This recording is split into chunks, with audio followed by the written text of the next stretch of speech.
rested, he's not been hit on the chin. Dillian Whyte can whack, and he's in great shape. And I think that Dillian's going to take this fight and go in there and go, you know what? He's going to roll the dice and punch when, you know, Moses does. And I think that is the importance here. Dillian's got to take the chance early. You know, it could. I think it might be too soon for Moses. I think Moses is on a great run. I think Dillian, you know, if he had more momentum, it would be, I could probably stamp my authority on the decision a bit more. Questions for Moses. Is he ready for this level? Can he take a shot? What's he like when the going gets tough? Is he overrated? Boxing analysts are cautioning Moses Itauma about stepping in against Dillian Whyte, warning that Whyte's punching power and ring experience make the bout a serious risk. Derek Chisora has voiced surprise at Whyte's choice to fight Itauma, pointing out that the young prospect is still developing and hasn't yet reached that level. Many feel Itauma should build more experience. I had a phone call a couple of weeks ago. They offered me to fight Moses Itauma in Saudi.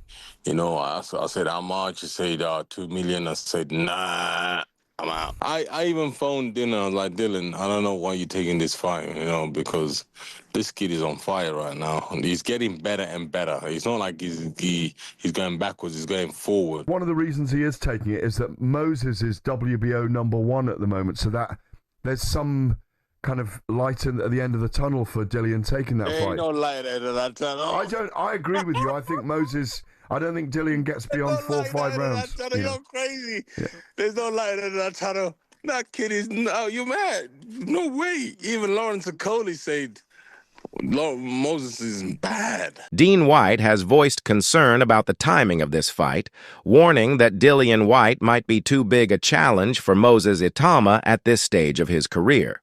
While acknowledging Moses's undeniable talent and potential, he stresses that the young fighter is still in the early phase of his professional journey.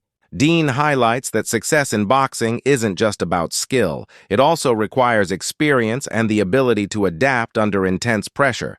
He believes Moses has a long career ahead and that rushing into a clash with a seasoned, dangerous opponent like Dillian could hinder his development. He's the new kid on the block, the kid with the thunder, big punch in southpaw. He's predicted to be the leading boy of the heavyweight division. So, I mean, look, it's a crossroads fight. Obviously, as you could look at it, they're saying they're hoping that the baton will be passed from him beating Dillian. I think Dillian's got other ideas. And Dillian's a man that's never should be written off. It could. I think it might be too soon for Moses. I think Moses is on a great run. I think Dillian, you know, if he had more momentum, it would be, I could probably stamp my authority on the decision a bit more. But still, Dillian's pressing, he's working hard. And if Dillian's up for it, that experience, you know, is going to play a pivotal role in that fight. Moses Itauma has spoken openly about his fight preparations, making it clear he's putting in relentless work with his coaching team.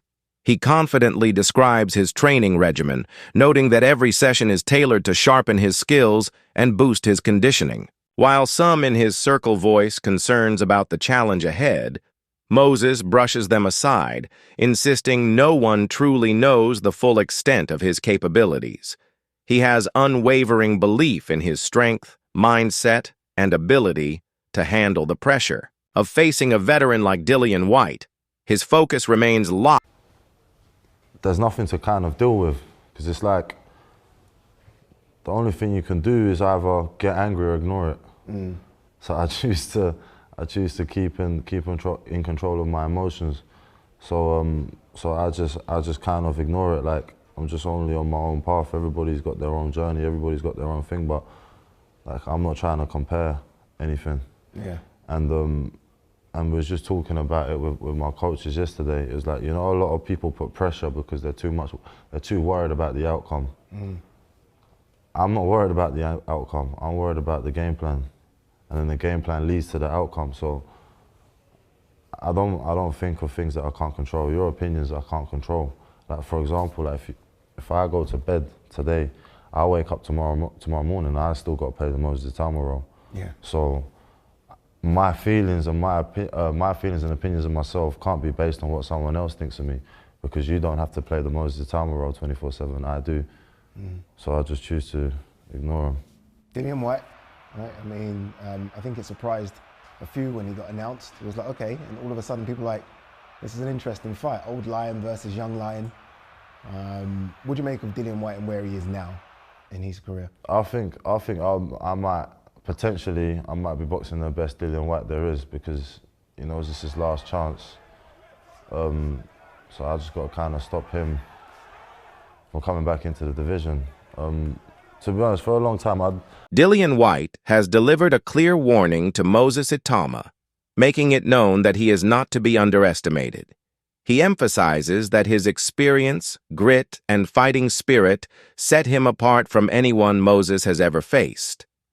Dillian points out the contrast between them, explaining that his years in the sport, hard-fought battles, and survival in high-stakes bouts give him an edge that youth alone cannot match. He vows to enter the fight with a point to prove, promising that I ain't frustrated media, I was frustrated people talking shit, and then when they come and see him in shape and different mindset, then they start changing their minds and opinion. I'm like, yo, I have the same energy, bro. I have the same energy. When I'm 118, 120 kilos, I have the same energy, because now I'm light and I look like I'm in shape. Then now everybody's like, oh, yeah. I'm like, yo, come on, man.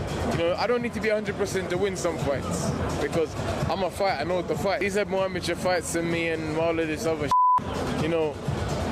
He's doing what he's meant to know. And one thing is, he's got the what's the word I'm looking for? The ignorance of inexperience. I didn't say it right, but I'm tired. Yeah. Ignorance of youth or whatever the it is. Yeah. I'm not a chump, bro. I'm not a chump. Obviously people writing me up, but I'm not a chump. I'm not a chump. So let's see what happens Saturday. Dillian, one word. What can we expect on Saturday night? What I always bring, man. I always bring that. With me, there's always that unpredictability in the ring. You know what I mean? a training partner who has been working closely with Dillian Whyte has given an honest assessment of the heavyweight's condition ahead of the fight. He reveals that Dillian is looking physically better than he has in years, moving with sharpness and purpose in training. His punches carry real power, his footwork is crisp, and his endurance during sparring has been outstanding. The training partner notes that Dillian's focus is at an all-time high.